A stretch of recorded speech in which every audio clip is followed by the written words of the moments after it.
in Charlotte County and inspect some of the damage. From the wee hours of the morning, there have been people that have descended on Southwest Florida to be able to offer assistance. And so we've seen a number of efforts on the barrier islands to bring people to safety, particularly in Lee County, but also in Charlotte and in Naples and in Collier County. And you have people, the electrical, the power, they're all here. We have Eric Szilagyi from Florida Power and Light, which he'll give an update on what they're doing. But from the minute they could get in here, they've been in here working on being able to get people connected again. I've talked to two of the major CEOs for the telecom companies about their restoration services. And fortunately, some of their infrastructure has done okay. They do more our DEM is also putting the mobile cell phone towers to be able to help restore communications, and we've got an inordinate amount of food and water that is either here or is very close on the way. Life safety, of course, is critical. Anyone stranded on one of those barrier islands want to make sure that they're safe. And I know here in Charlotte, any of the neighborhoods that experienced a lot of wind or water damage, these folks are there. They're working to make sure people are safe, and that is true in Lee and Collier County as well. So that's really, really important. We also got to just stabilize the area with these key services, and so we've got a huge amount of resources that have been brought to bear to be able to do that, and we're going to continue doing it. This is going to be a 24/7 operation because we realize how important it is. We also understand there's a lot of people that have asked what they can do to help the people of the state of Florida, particularly down in this region. And the First Lady will talk in a minute, but we have a fund, FloridaDisasterFund.org, FloridaDisasterFund.org. You text disaster to 20222. You can make a contribution. And at the end of the day, we've got supplies that have been pre-staged that are being used, and that's important. We don't necessarily need people to send us stuff.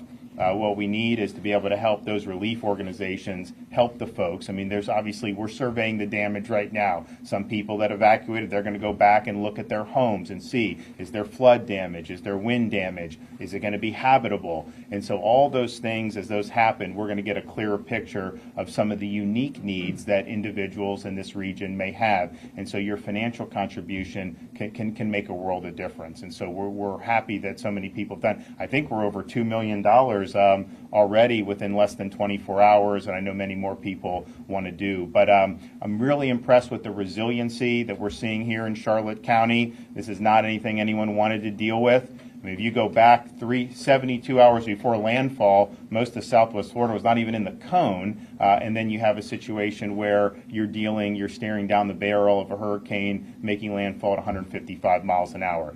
So the response here and just the way people have reacted has been very, very impressive, and we understand this is just the beginning. There's a lot more that's going to need to be done, and the state of Florida is going to be good partners with the folks here at the local level. I'm going to let the First Lady talk about relief efforts, and then we'll have Kevin Guthrie and then Eric Szilagyi from FP&L will give an update on the power situation. No, I just have to echo that. We are just so proud of the people of Southwest Florida, the resiliency and the courage and strength that you're exhibiting, the people here at the Emergency Operations Center, and frankly, people across the state of Florida. We just couldn't be not more proud of what you have done to support your fellow Floridians and also the people across the country. So the governor mentioned a second ago the Disaster Recovery Fund, disasterrecoveryfund.org. You can donate there. It's a 501c3. Why that's important, again, is because we can take those resources and micro-target them and get them directly to the ground as quickly and efficiently as possible. As I said this morning, and I reiterate this, we're going to cut through any red tape and bureaucracy because we know people need those funds and they need help. And so we're really committed to making sure that we do that. The other thing is you can text disaster to 20222. Those funds will obviously go to the same spot, and we'll be able to deploy those resources very quickly. But again, on behalf of the state of Florida and the governor, myself, all the people, the first responders, the EOC, thank you to the people across the state and the country for stepping up big. We are at $1.6 million, less than 24 hours after we launched the fund. That was at 8 a.m. this morning. We are well over $2 million as of a little while ago, and I think we're going to have even more funds at the end of the day. And again, that goes directly to the great people people here in Southwest Florida and all the way across the state. So God bless you. Yeah, thanks. And some of the responders who are ready, the storm has got to go before you can really get in there because it's very hazardous. And some of these guys are coming across Alligator Alley like midnight, like literally knocking on the door of tropical storm to be able to get in and help people. And so you look at these USAR teams that we've had over from Miami-Dade. We want to thank them, thank the National Guard, thank the Coast Guard. They've been able to do a lot of successful missions already, and it's really been great to see everybody working together. Part of the reason that happens is because of the coordination at the state level, and that's under the direction of Kevin Guthrie, who's our Emergency Management Director, and he's going to provide an update. All right, thank you, Governor. So I got here first thing with the governor. Obviously, talked to Sheriff Prummel, talked to the fire chief, talked to Emergency Management Director Patrick Fuller. Obviously, everyone very thankful of the resources that have been provided. There were a couple of handful of missions that have just come up in the last couple of minutes. I'm proud to report that we are already mobilizing personnel for those missions, and also providing the resources. One of those is a generator, so that has already been sourced and already being mobilized. So we hope to have that here by midnight tonight on the generator at a minimum. The mechanic for the generator that's in question, that is having some issues, is already only 30 minutes out. So I'm very, very proud of the men and women in our logistics section, specifically at the Florida Division of Emergency Management. They have been very, very flexible, and they have been very, very responsive, and far exceeding our expectations in a normal disaster like this. So to have a mechanic almost 30 minutes away when you make a request about an hour ago is just fantastic. So again, that comes from great leadership, and it starts with the governor, and I really appreciate that. Thank you, sir. Great. Part of the preparations for this storm was to have as many resources pre-staged that could go in and help with critical infrastructure like power. And we were able to go meet with some of the linemen up in Lake City in North Florida, thank them. These are people coming from all over the country. I mean, they're coming from Louisiana, Alabama, Texas, and we had over 42,000 at landfall. I'm sure there's more in the state right now. When we were going back to Tallahassee from Lake City, you saw truck after truck after truck on I-10 eastbound coming in to be able to help respond to this. And part of the reason we're able to do that is because we've got a lot of utilities that this isn't their first rodeo. They take this very seriously. They learn from past storms, and they put that knowledge to good use. And so Florida Power and Light has the biggest footprint of personnel that have been brought into the state to help get everybody back. And Eric Szilagyi is here, who's the president of FPL, and he's going to provide an update on their efforts. Thank you, Governor. So we have deployed about 20,000 crews across the state of Florida. Just to remind you, the storm is still battering the northeast part of the state. Daytona is being hit right now. We have about 1.2 million customers who are out of power. But we have been able to restore over 700,000 customers before the storm has even left the state, and we're going to continue to work 24/7 to do so. I'm actually pleased with parts of the system that I've seen a little bit further to the west of here is in good shape. At FPL, we did not lose one single transmission tower, so that is critical. The backbone is up and operational. We are now in the process of getting the distribution system back up and the substations that had flying debris go into them cleared out so we can get them back online. There are sections of our territory close to the beach along the Barrier Islands that will require rebuilding. There are some destructive areas that simply cannot be repaired, and they'll have to be rebuilt. Unfortunately, there are also homes and businesses that will simply not be able to safely take the power once it's ready. But the 20,000 plus men and women who are already here are staging and getting out in the field currently. They will work 24/7 until we get the lights back on. Again, as the governor said, not our first rodeo, but every storm is also different and always poses different challenges. But appreciate all the support from the state. Governor, thank you. From local law enforcement as well, the National Guard. This is a team sport and a team effort, and we're going to all work together until we get Florida back up on her feet and where we all want her to be. Thank you.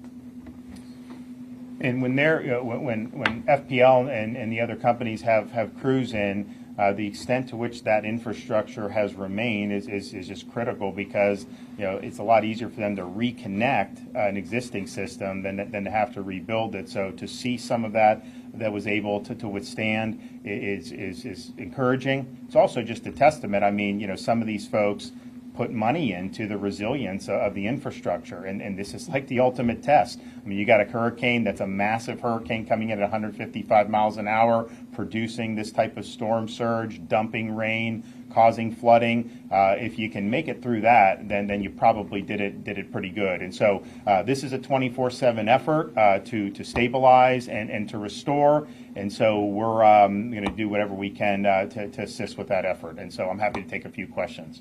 Governor, in our area, Sanibel Island, Fort Myers Beach, the images are devastating. And we know that from our local agencies that there have been confirmed deaths. We don't know exactly how many. What have you heard from the local agencies about the scope of the tragedy in that sense? Well, Sanibel is destruction. For those of you who haven't been, it's a beautiful place, really neat community, and it got hit with really biblical storm surge, and it washed away roads, it washed away structures that were not new and could withstand that. There have been a number of people that have been identified and brought off the island safely, and those efforts are ongoing. Not only with the Coast Guard has been involved with that, our USAR teams, and as well as local law enforcement. I think most people have seen the images of the bridge, the causeway going out to Sanibel, where you have destruction of that. And that's something that we obviously will rebuild, but that's not something that will happen overnight. And so most of what's being done to assist is air operations, since you can't get there on the ground. I think Kevin will probably have more boats head over there as well. But the important thing is I was able to speak to the mayor this morning, and she and her key staff did evacuate, and so they've been operating off more of the mainland in Lee County.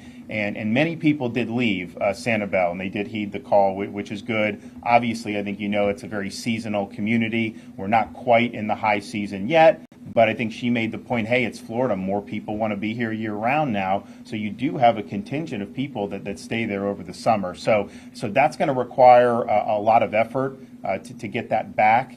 Because they took a huge wall up. And it's interesting, you can look in a span of like 40, 50 miles, some places that got the storm surge versus some other barrier islands, much less. And that's just kind of the way some of this goes. But those were really difficult images to see, especially just given that's a place that I've been fortunate enough to go out and have some friends and do events there in the past, and really a great part of the Southwest Florida community. But we're committed to restoring the infrastructure as needed. That is not going to be an overnight task. That is going to be something that is going to require a lot of love and care. It's going to require a lot of resources, but we're going to do it because we understand how important it is. Governor, piggybacking off of that, Governor, what are some of the federal and state funds available to make that happen, to kind of speed this up? Well, in terms of infrastructure, I think, Kevin and we also have Gracia Check from FEMA who's here. We've gotten approved for 30 days they approved us? 30 days on Category B and A at 100%. Okay, and that's more of like the immediate... So that's on the public assistance side, but this particular county is under an individual assistance major disaster declaration, so we will set up the disaster recovery centers, and we'll have people be able to register for that. So that's on an individual basis, and so somebody loses their house, and they may need temporary assistance, a hotel accommodation, something like that, they're going to be able to do. Jimmy Petronis, who's here, our CFO, as part of those recovery centers, they're going to have insurance villages. If you look at what Lee County had to deal with, these are massive flood events. And so most of these people who have mortgages and they're in a flood zone probably had to have flood insurance. So they're going to have people that could help with those flood claims. You also have wind damage with the traditional homeowners insurance policy. So that's going to be important. In terms of the overall infrastructure, obviously we'll seek federal support for that, but we're also, Florida, we're well positioned financially. right now to get through this. I mean, we have the largest budget surplus we've ever had. We've worked very hard, of course, to keep the economy open and make this a state people wanted to be in. And so we're seeing historic reserves, even as we've continued to break records with the revenue coming in with no income tax and low taxes. They revised it in August saying, okay, Florida's getting more revenue. And then in September, we're like $300 million over what they estimated. So we have put an emphasis on infrastructure, partially because the state is growing, but we understand in a situation like this. You know, we had a bridge knocked out with Hurricane Sally because you had a barge that was left loose and it rammed the bridge. So we were able to fix that, but it's not something that happens overnight. So to me, I think the more issue is, we'll have resources between federal and state and local. I'm pretty confident that, but it's okay. This is an island that you're not going to be able to access by car until that is done. And so what's going to be the plan to do? And that's just going to be something we're going to consult with the local leaders at the city level and at the county level to try to figure out what the best is. But, you know, when you deal with these things, you stabilize, you provide the help with people, but you want to get back to some semblance of normalcy as quickly as possible. And it's going to be harder in some areas than others, but I want to, you know, let's work on Sanibel and let's bring it back to where it was as soon as we can. Governor, for properties that were totally wiped out, how should it be determined if flood insurance or wind coverage should be appropriate? And how was that determined during Mexico Beach?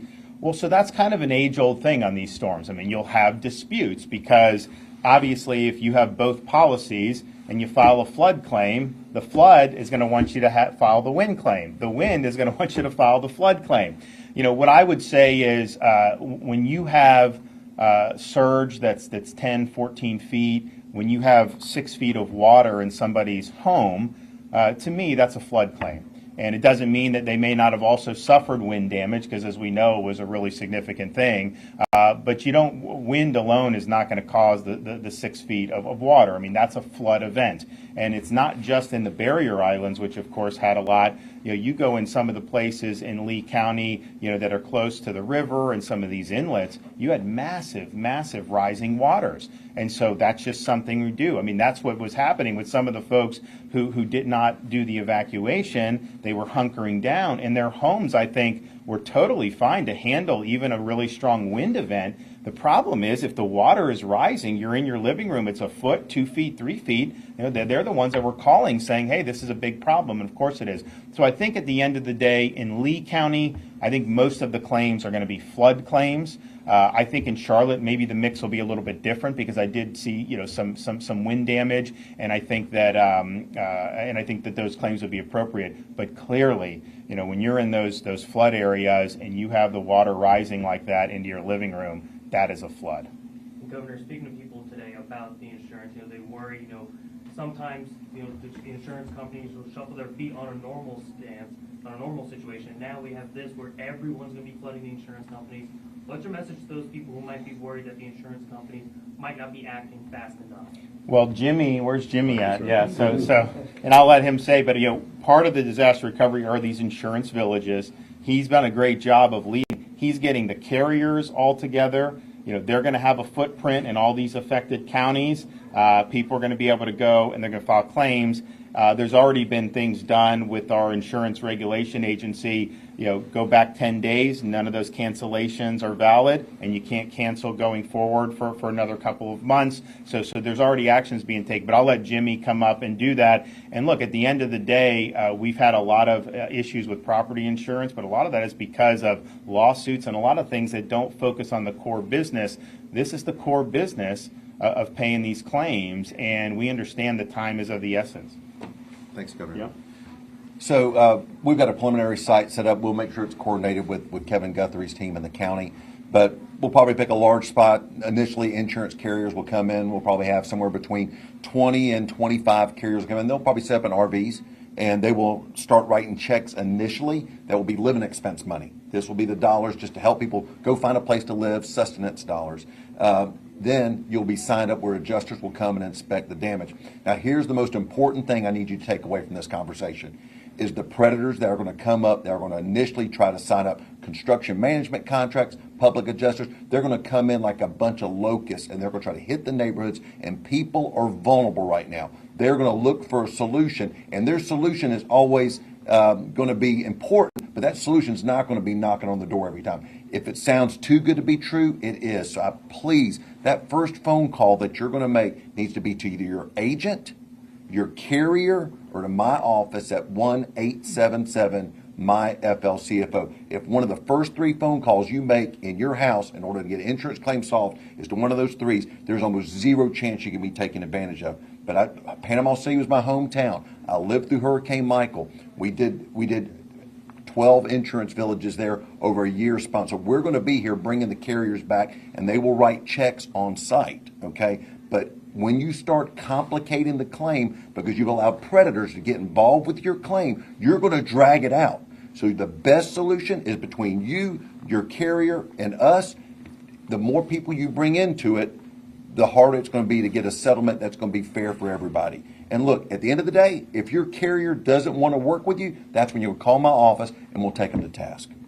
And I think what I've asked Jimmy to do is also, have people with assistance for the National Flood Insurance Program claims. They obviously have their homeowners policy. Many people have both. But I think the issue is that some people live in areas where they're told you don't need flood, and so they don't do it. Well, now they may be in a situation where that is. So, but bottom line is those who have the flood insurance want them to be able to file those claims.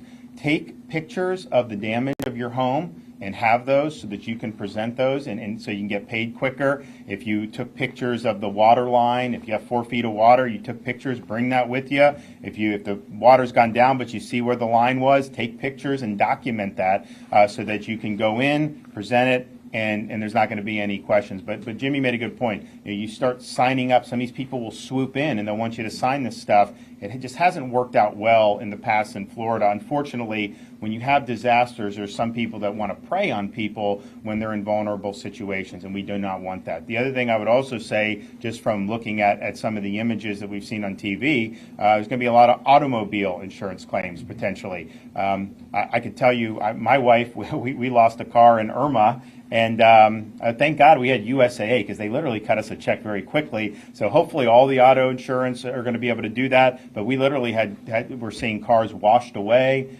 cars totally submerged, and so we understand that people are going to need to be able to get that claim. But when we did it with Irma, we got the check within like a week. They came out, they did it, they gave us the check, and honestly, it's not like losing a car only is like the worst thing in the world. I mean, we were fine, but I mean, to be able to have that, you know what you have to do. You need to buy a new car. You need to do. So I appreciate what Jimmy's doing. I think it's important to get the carriers in to let people go, make these claims, and let's get these things processed as quickly as possible. All right, thanks everybody. Appreciate it.